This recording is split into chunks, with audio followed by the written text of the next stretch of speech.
ഇപ്പോൾ നിയമസഭയിൽ അടിയന്തര പ്രമേയ ചർച്ചയിൽ മുഖ്യമന്ത്രി പിണറായി വിജയൻ സംസാരിക്കുകയാണ്. തത്സമയം പ്രതീക്ഷയോടെ നോക്കിക്കൊണ്ടിരിക്കുന്ന ഒന്നാണിത്. കാരണം സമൂഹത്തെയാണിത് ബാധിക്കുന്നത്. അപ്പോൾ സമൂഹത്തെ ബാധിക്കുന്നതുകൊണ്ട്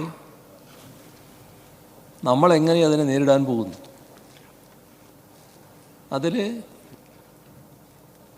സാധാരണഗതിയിൽ പ്രതിപക്ഷത്തെന്ന് പറയുമ്പോൾ ഗവൺമെൻറ്റിനെ കുറ്റപ്പെടുത്താനൊക്കെ ചില കാര്യങ്ങൾ പറയുമല്ലോ. എന്നാൽ ഈ പ്രശ്നത്തിൻ്റെ ഗൗരവം ഉൾക്കൊണ്ടുകൊണ്ടുള്ളൊരു സംസാരമാണ് അവസാനം പ്രതിപക്ഷ നേതാവ് നടത്തിയത്. അതായിരുന്നോ അവതരിപ്പിച്ചുകൊണ്ട് ബഹുമാനായ രമേശ് ചെന്നിത്തല നടത്തിയത്? അത് അദ്ദേഹം തന്നെ സ്വയം പരിശോധിക്കേണ്ടതാണ്. നമുക്ക് ഒരുപാട് കാര്യങ്ങളിൽ വിയോജിപ്പുണ്ടാകാം, ഒരുപാട് കാര്യങ്ങളിൽ വ്യത്യസ്തത അങ്ങോട്ടും ഇങ്ങോട്ടും പറഞ്ഞു തീർക്കാനുണ്ടാകാം. അതെല്ലാം ഇതുപോലൊരു വിഷയത്തിൻ്റെ ഭാഗമായിട്ടല്ലാലോ എടുത്ത് കൈകാര്യം ചെയ്യട്ടെ. ഇവിടെ പ്രധാനമായും വന്നൊരു കാര്യം, ഒന്ന് ആദ്യം ഞാൻ പറഞ്ഞതുപോലെ ഇപ്പം നാം ചർച്ച ചെയ്തുകൊണ്ടിരിക്കുന്ന കാര്യങ്ങൾ കേവലം ലഹരിയിൽ മാത്രം ഒതുക്കേണ്ട കാര്യങ്ങളല്ല. ഒട്ടനേകം പ്രശ്നങ്ങളുണ്ട്. അത് ഞാൻ പിന്നീട് വരാം. പക്ഷേ ലഹരിക്കെതിരെ ഒന്നും ചെയ്യാത്ത ഒരു ഗവൺമെൻറ്റാണ് ഇവിടെയുള്ളത്. അതിൻ്റെ ഭാഗമായി കുറേ കാര്യങ്ങൾ പറയുകയുണ്ടായി. ഇവിടെ ഈ കഴിഞ്ഞ ദിവസങ്ങളെടുത്താൽ ഫെബ്രുവരി 22 മുതൽ മാർച്ച് 1 വരെ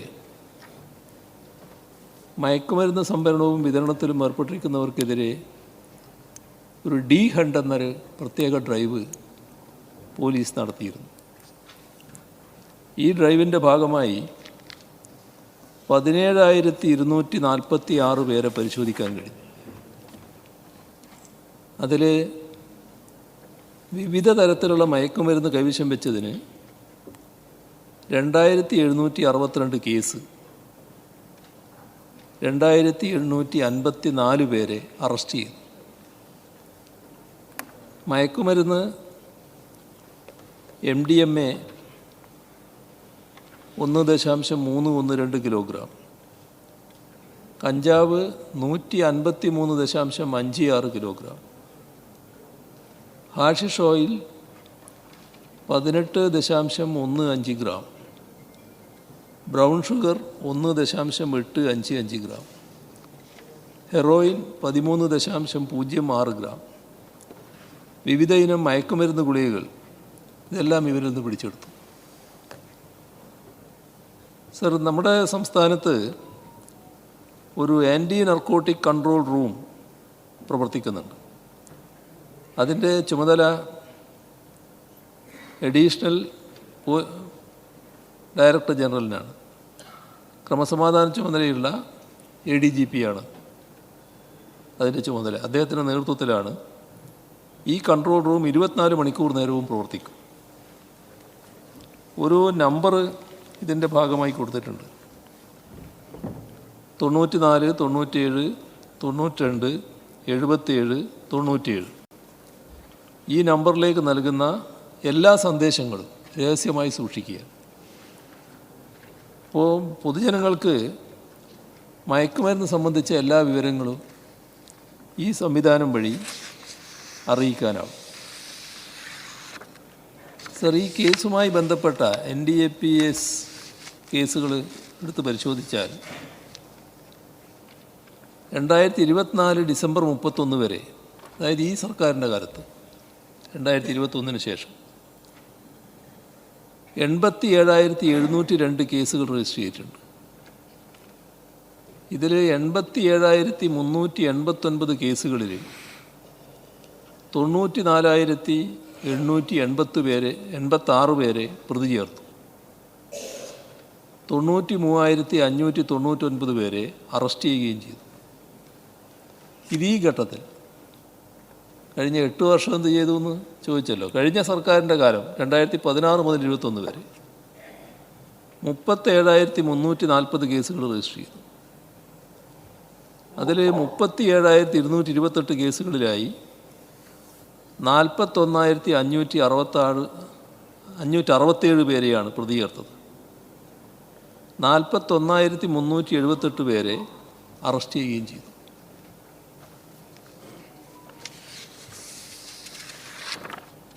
ഇവിടെ ഒരു പ്രശ്നം ശരിയാണ്. ഈ മയക്കുമരുന്ന്, ഡ്രഗ്സ് എന്നൊക്കെ പറയുന്നത് അതിന് നമ്മുടെ സംസ്ഥാനം വിട്ട് രാജ്യബന്ധം, അന്താരാഷ്ട്ര ബന്ധമൊക്കെയാണല്ലോ ഇതിനുണ്ടാകുന്നത്.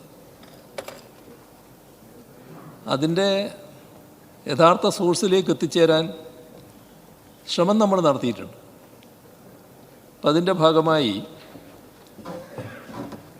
ഹൈദരാബാദിലെ വൻകിട മയക്കുമരുന്ന് നിർമ്മാണശാല നടത്തുന്ന വ്യക്തി, അദ്ദേഹം ഒരു വെങ്കിട നരസിംഹ രാജുവാണ്. അദ്ദേഹത്തെ തൃശ്ശൂർ സിറ്റി പോലീസ് ഹൈദരാബാദിൽ പോയി അറസ്റ്റ് ചെയ്തിരുന്നു. അപ്പോൾ മയക്കുമരുന്ന് ശൃംഖലയ്ക്കെതിരെ നമ്മുടെ കേരളത്തിലെ എൻഫോഴ്സ്മെൻറ്റ് ഏജൻസികൾ നടത്തുന്ന പ്രവർത്തനം വളരെ ശ്ലാഘനീയമായതാണെന്നാണ് ഇത് കാണിക്കുന്നത്. അതോടൊപ്പം തന്നെ നമ്മുടെ മയക്കുമരുന്ന് കേസുകളിലെ ശിക്ഷാ നിരക്ക്, കൺവിക്ഷൻ റേറ്റ് 98.19%. ദേശീയ ശരാശരി 78.1%. നമ്മളെ തൊട്ട സംസ്ഥാനങ്ങൾ പരിശോധിച്ചാൽ ഇപ്പോൾ തെലുങ്കാന 25.6%, ആന്ധ്രാപ്രദേശ് 25.4%. ഇത് കേന്ദ്ര ഗവൺമെൻറ് തന്നെ രാജ്യസഭയിൽ നൽകിയൊരു മറുപടിയിൽ വ്യക്തമാക്കിയ കാര്യമാണ്. അപ്പോൾ ഏറ്റവും ഉയർന്ന ശിക്ഷാ നിരക്ക് കേരളത്തിലാണ് നിലനിൽക്കുന്നത്. അപ്പോൾ കേരളത്തിലെ സർക്കാരും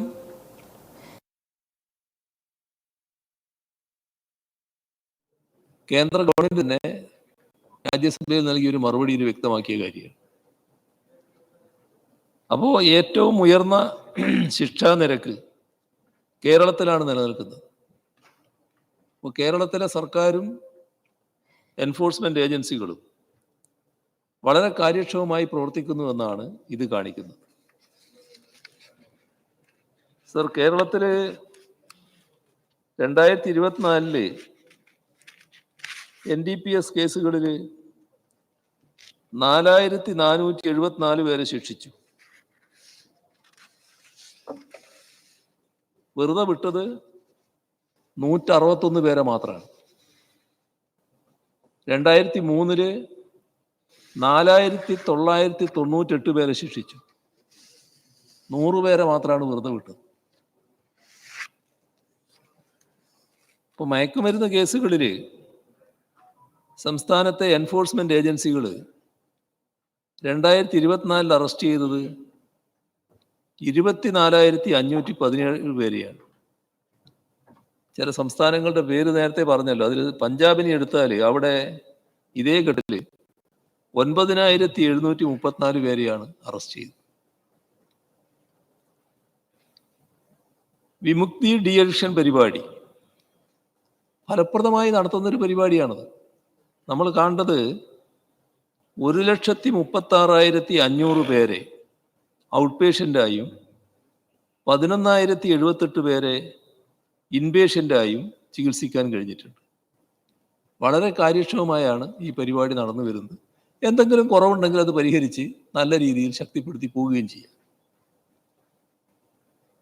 ഇപ്പോൾ കേന്ദ്ര സർക്കാരിൻ്റെ പ്രസ് ഇൻഫർമേഷൻ ബ്യൂറോ 2025 ഫെബ്രുവരി 10 പ്രസിദ്ധീകരിച്ച കണക്കുണ്ട്. അതുപ്രകാരം 2024 25,000 കോടി വിലമതിപ്പുള്ള മയക്കുമരുന്ന് പിടിച്ചെടുത്തു. ഇത് 2023 16,700 കോടിയായിരുന്നു. ഇപ്പോൾ ദേശീയ തലത്തിൽ ഒരു വർഷക്കാലയളവിൽ 55% വർധനവാണ് ഉണ്ടായിരിക്കുന്നത്. നമ്മൾ കേരളത്തിൽ പിടിച്ചെടുത്ത മയക്കുമരുന്നിന്റെ മൂല്യം 100 കോടിക്ക് താഴെയാണ്. താരതമ്യേന ഇത് കുറവാണ്. എന്നാൽ ശിക്ഷാ നിരക്ക് ഇന്ത്യയിലെ തന്നെ ഏറ്റവും ഉയർന്നതാണ്. ഇതെല്ലാം സംസാരിക്കുന്ന കണക്കുകളാണ്. അപ്പൊ എൻഫോഴ്സ്മെന്റ് ഏജൻസികളുടെ കാര്യക്ഷമതയാണ് ഇത് കാണിക്കുന്നത്. ഐക്യരാഷ്ട്രസഭയുടെ കണക്കുകൾ പ്രകാരം ലോകമെമ്പാടും 2011 24 കോടി ആളുകൾ ലഹരി ഉപയോഗിച്ചിരുന്നു. 2021 അത് 296 കോടിയായി വർദ്ധിച്ചിട്ടുണ്ട്. 10 വർഷങ്ങളുള്ള വർധനമാണ്, 24 നിന്ന് 296. അപ്പോൾ ആഗോളതലത്തിൽ തന്നെ വലിയ വർധനവ് ഉണ്ടാവുന്നു എന്നാണ് ഇത് കാണിക്കുന്നത്.